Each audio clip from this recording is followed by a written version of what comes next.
Un mes antes el abrida del clase, debe ya anticipa con el subida ng presyo del cuanto school supplies por causa ng alto demand.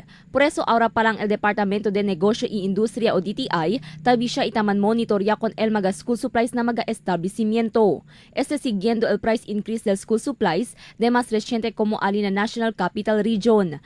Según con el jefe del Consumer Protection Division del DTI, Grace Aduca, actualmente está pa na di este normal presyo mayoría del mga school supplies.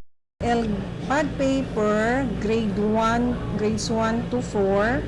So el prevailing price is 6 pesos na supermarkets.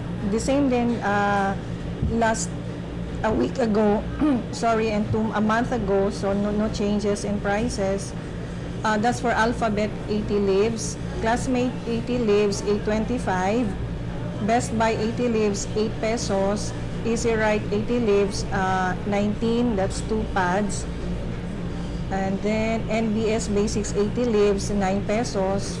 NBS Basics 80 leaves mechanical band 10 pesos.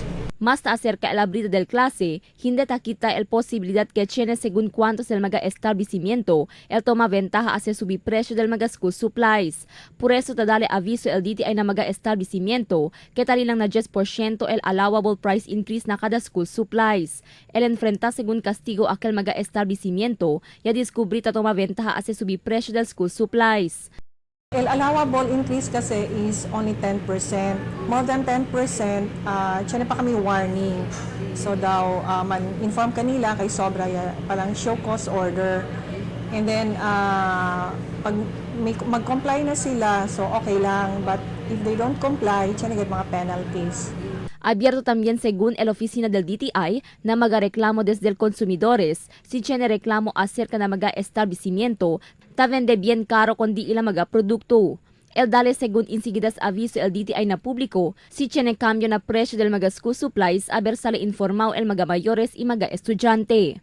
Crystal Almonia, Dateline Zamboanga.